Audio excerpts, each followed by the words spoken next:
What if the path to higher consciousness wasn't a mystery, but an actual map you could follow?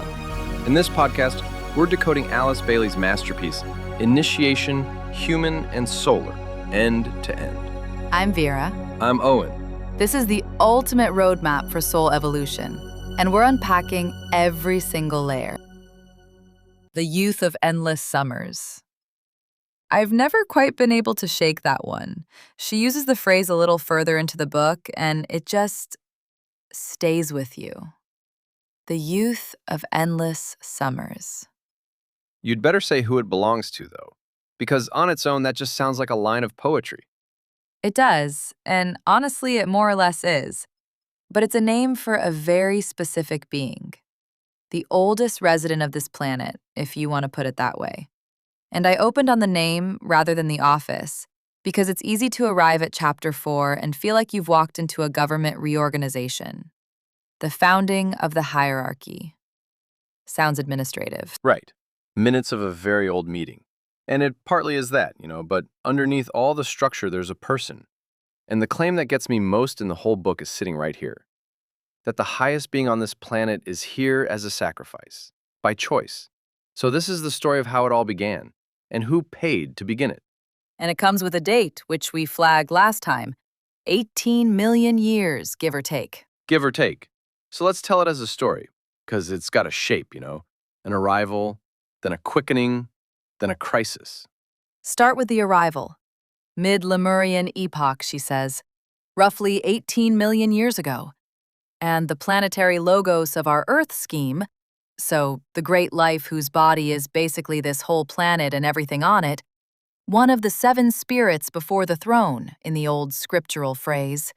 He took physical incarnation. And that word, incarnation, that's doing a lot of work there, Because this isn't like a messenger getting sent down. It's the life of the whole planet itself, and it just steps into the planet and takes a form. And she gives it this name, Sanat Kumara, and then a couple of others, the Ancient of Days, the Lord of the World, same being. She says he came down to this dense physical planet and has remained with us ever since. He never left. He never left. Okay, but there's a detail here I don't want to skate over because it's strange and it matters. He didn't take a body like ours. No, why not? And her reason for that is kind of great. She says because of the extreme purity of his nature and the fact that he is, from our standpoint, relatively sinless, he's basically incapable of responding to anything on the dense physical plane. There's nothing in him that the coarse stuff can grab hold of. So he can't wear a dense body the way you and I do. He functions, her word, in his etheric body. So he's here, fully here on the planet, just one layer up from the visible, in the energy body, not the flesh. That's it. And she reaches for the biggest frame she can find, the greatest of all the avatars, she says, the greatest of the coming ones. And she quotes the line everyone knows and means it completely literally. In him we live and move and have our being. The way she puts it, none of us can pass beyond the radius of his aura, which is a lot to sit inside for a second, The field you live your whole life in is somebody, is one being's awareness. And you've never once been outside it. Not for a moment. Okay, and now the heart of it, the word she keeps for him. She calls him the Great Sacrafice, the one who left the glory of the high places, and for the sake of the evolving sons of men took upon himself a physical form, and was made in the likeness of man. Made in the likeness of man. She's like letting that ring against the Christian ear on purpose. Very much on purpose. And she explains why it counts as sacrifice in a way I found clarifying. Normally, between pure spirit and a physical form, there's a middle layer, the soul. The buffer, the translator. But in his case, that middle state's been superseded. What's standing here, in etheric form, is the direct manifestation of pure spirit itself. No buffer.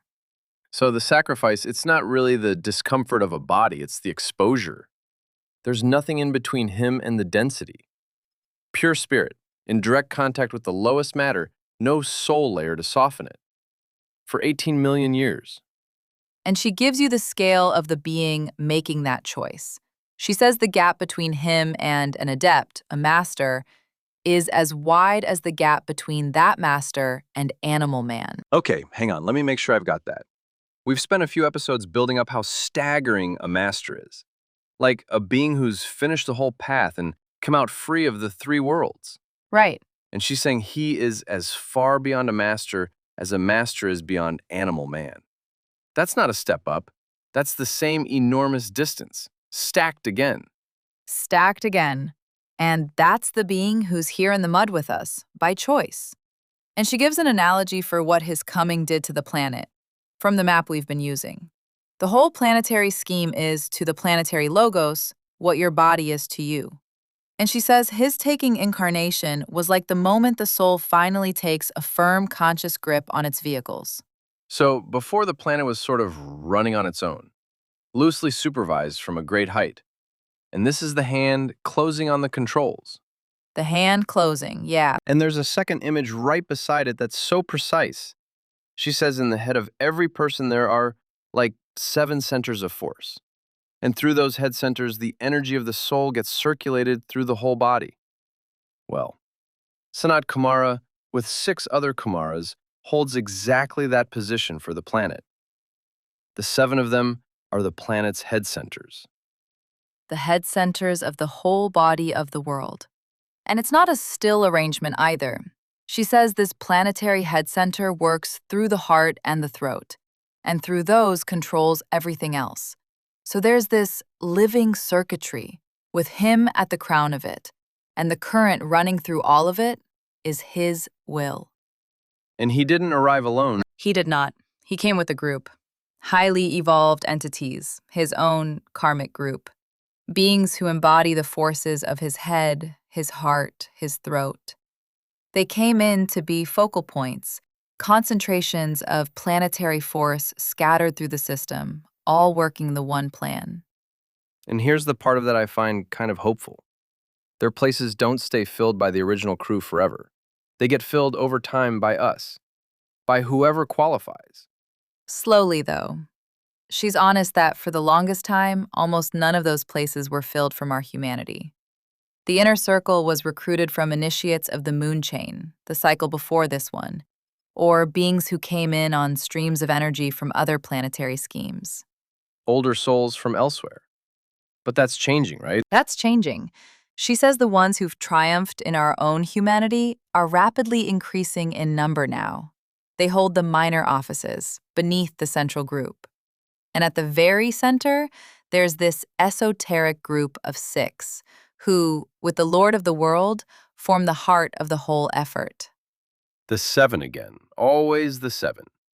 So the door we're all, in theory, walking toward, people have already walked through it. Our people. It's not some closed shop of ancient outsiders anymore, you know? There are humans in that room now. There are humans in that room now, which is going to matter enormously later. Okay, that's the arrival. Now the quickening. And this is the origin of us. Literally, the 4th kingdom. So picture the planet just before he comes. The animal kingdom's reached a high point, and there's this creature, Animal Man. And she's specific about what he's already got, a powerful physical body, a coordinated astral body of sensation and feeling. And then her phrase, a rudimentary germ of mind, the seed of a thinking capacity, not a mind yet, the possibility of one. And left alone, that seed would have sprouted eventually. She's clear it wasn't going nowhere. It wasn't. She says that left to himself, Animal Man would eventually have progressed out of the animal kingdom and become a self-conscious, rational being, on his own. But the process would have been, her word, inconceivably slow, eons upon eons. And here I think we just come right out and say it. She reaches for a few examples of slow development that are very much of 1922. And we're going to leave those where they are. The point stands completely without them. The seed was real, and it was slow. That's all we need. That's all we need. And then he arrives, and he doesn't wait for slow. That's the whole event. His decision to take a body and the way he distributed force once he had one produced this extraordinary stimulation. The germ of mind in animal man quickened. And the image I kept coming back to is a banked fire. You know when there's a fire just barely alive, a few embers under the ash, and left to itself it might catch or it might go out. Could take all night. And then someone puts a bellows to it. Yeah, one breath. And the thing that was going to smolder for eons catches. And she itemizes the creature that gets pulled together. The fourfold lower man, she calls it. The physical body in its dual form, dense and etheric. Then vitality, life force, prana. Then the astral, the emotional body. And then the incipient germ of mind. Those four got coordinated all at once, and suddenly they were a fit receptacle, a vessel ready to receive something. And something was waiting. And something was waiting. This is the part that gets me. She says there were these self-conscious entities, spiritual triads, the reflection of spiritual will, intuition, and higher mind, who'd been waiting for long ages for exactly this, for a vehicle finally fit to house them. And when the fourfold man was ready, they came in. The soul moves in. The upstairs finally has a downstairs it can inhabit, and she says that's the moment the fourth kingdom, the human kingdom, came into being. The self-conscious, rational unit, man, began his career. That's us, the spark of mind. And it's the single turning point of the whole planet's history. And it ties a knot right back to episode 2, you know? Because this is individualization, the event we kept referring to. The moment animal became human, we finally got to watch it happen. Right there in front of us, yeah. And here's a detail I don't want to lose, because it's one of those places where the book just opens a door. That same wave of stimulation didn't only hit man. It ran down through all the kingdoms. This is the radioactivity bit. She says certain minerals, certain elements, received an added stimulation around then and became radioactive. And a mysterious chemical change, her phrase, took place in the vegetable kingdom. And she reads radioactivity as a kind of bridge, the way one kingdom gets linked to the next. Radioactive minerals are how the gulf between mineral and vegetable gets bridged. The change in the plants helped bridge vegetable to animal. And she says, in time, science will recognize that every kingdom is entered when its units become radioactive. So radioactivity in her frame, it isn't decay so much as a kingdom becoming able to hand itself up to the next one. It's a doorway. It's the substance itself becoming transmissible.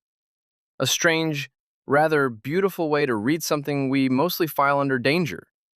And she doesn't push it. A hint suffices for those with eyes to see, she says, and moves on. Very her. Okay, so the arrival, the quickening. Then she does the housekeeping, which is more moving than housekeeping should be. She says in Lemurian days, after this great descent, the work got systematized. Offices were apportioned. And from that point on, evolution in every department of nature was brought under the conscious, wise guidance of this initial brotherhood.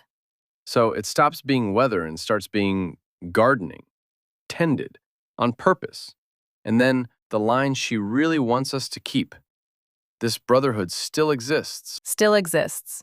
She says the work goes steadily on, and they are all in physical existence, right now, either in dense bodies, like many of the masters use, or in etheric bodies, like the more exalted ones and the Lord of the world. And she almost leans in here, telling us it is of value for us to remember they exist upon this planet with us, controlling its destinies, guiding its affairs, leading all its evolutions toward perfection. Present tense, not a founding myth, a staff currently on shift. And that flips the lighthouse image for me. We usually picture a keeper tending the light from a cottage on the shore, keeping it going from a distance. But this is more like the keeper moved into the lighthouse and lives inside the thing, inside the weather with the ships. In it with us, which is the whole emotional key of the chapter, really. Not watching from shore. And she even tells us where the lighthouse is. She does. The central home of the hierarchy is Shamballa, a center in the Gobi Desert, called in the old books the White Island. And she says it exists in etheric matter, in the second ether specifically. So you couldn't fly over it and photograph it. When the human race develops etheric vision, which she thinks is already beginning, its location will be recognized, its reality admitted. But Shambhala itself will be one of the very last etheric places to be revealed. And it's not that everyone's tucked away in one desert. Most of them are scattered. Most of them are scattered. She says several of the masters in physical bodies live up in the Himalayas, in a secluded spot she calls Shigatsi, far from the ways of men. But the greater number are spread across the whole world, living among the various nations, unrecognized and unknown, her words, and each one, wherever he is, forms a focal point for the energy of the Lord of the world. A distributor, in her words, of the love and wisdom of the deity, right there in his own corner. Which is a staggering idea, really. The person you passed on the street, you'd have no way of knowing. There's no badge. There's no badge. And that's where our very first show connects, Autobiography of a Yogi, Yogananda's own account of finding his master. That same relationship met in an actual life. About as close as the literature gets to it from the inside. Worth the time if this chapter's got its hooks in you. Okay, arrival, quickening. Now the crisis. Which is where the path itself, the thing this whole show's about, really gets built. This is the hinge of the chapter. She says for ages after the founding, the work was slow and, her word, discouraging. Thousands of years, races of men appearing and disappearing, before it was even possible to hand the work of a first-degree initiate to the evolving sons of men. And then, in the middle of the fourth root race, the Atlantean, something happened that forced a change. Some of the hierarchy got called away. Called up, really. Certain members were needed for higher work elsewhere in the solar system. And that pulled a thread. So to let others take their places, the lesser members all moved up a step, leaving vacancies among the minor posts. And that vacancy problem triggered the Great Meeting. In the council chamber of the Lord of the World, 3 things were decided. And these 3 decisions are, I'd argue, the most consequential thing in the book for anyone listening. Because 2 of them are why you can walk this path at all, and the third is why your life feels the way it feels. That's exactly right. Okay, decision 1.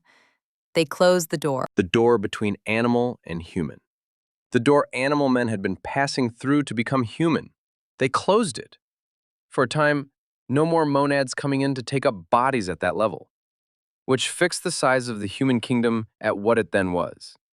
And she notes the door will open again in the next great cycle, the next round.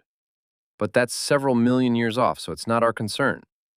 So the intake closed. The class was full. And that sets up decision 2, the one I really like. They opened another door to let members of the human family, anyone willing to undergo the discipline and make what she calls the required stupendous effort, enter the 5th kingdom, the spiritual one. So the ranks of the hierarchy could be refilled from below by qualifying humans. And that door has a name. That door has a name. It's called the Portal of Initiation. And here's the sentence to file away carefully, because it reaches all the way to the end of this series. She says that door still remains open upon the same terms laid down by the Lord of the World in Atlantean days.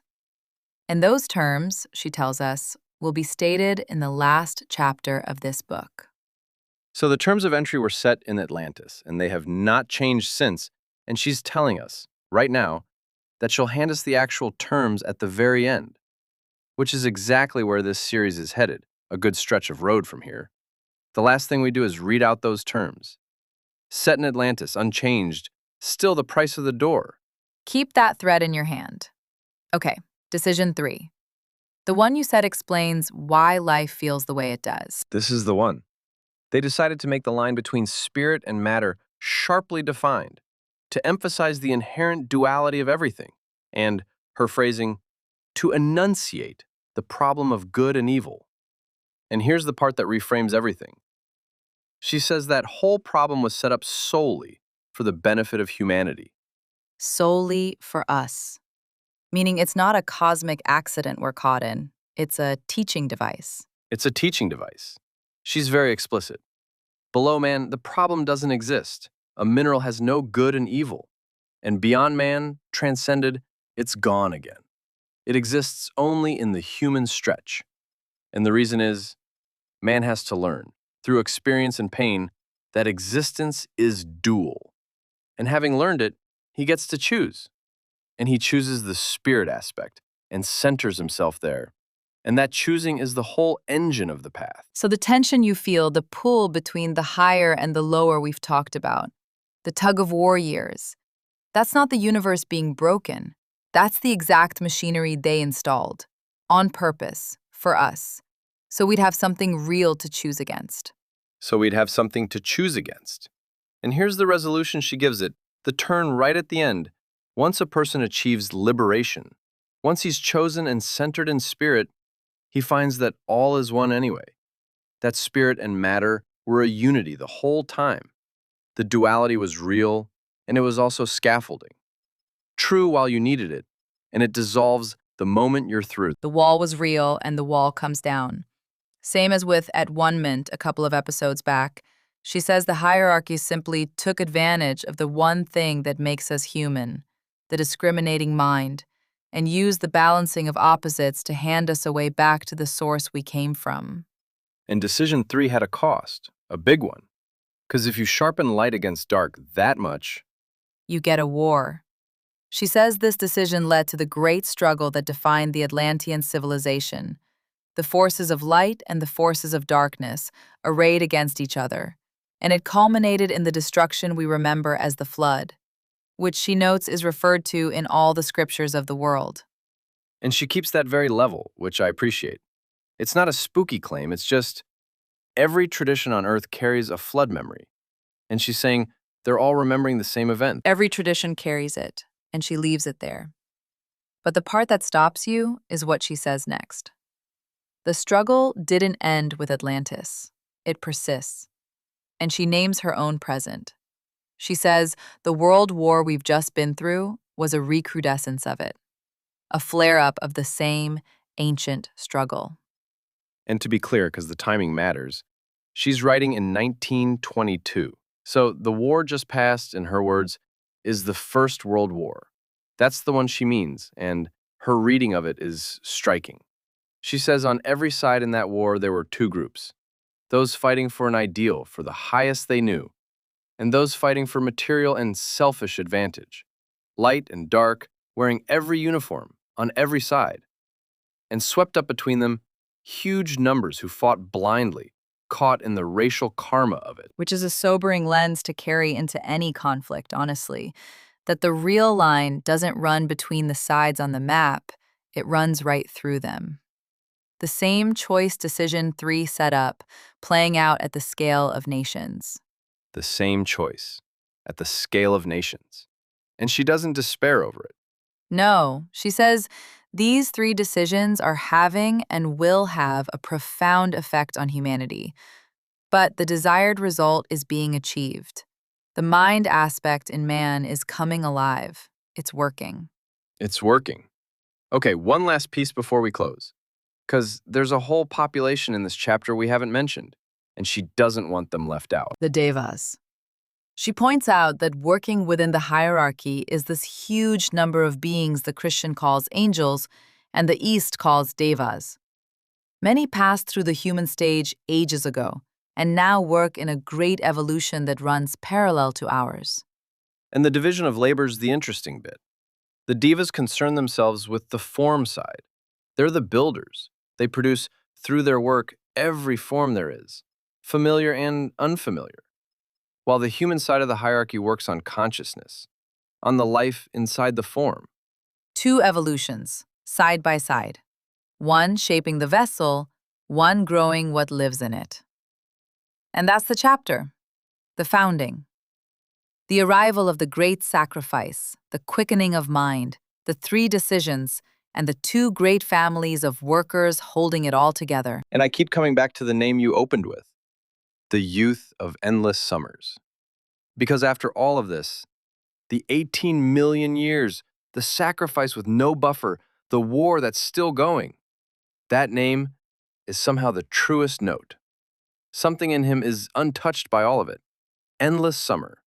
Right in the middle of the winter, he chose to sit in. That's the paradox at the center of him, yeah. Utterly given over to the hardest work there is and completely undiminished by it, which is maybe what the top of this whole path even looks like. Maybe it is.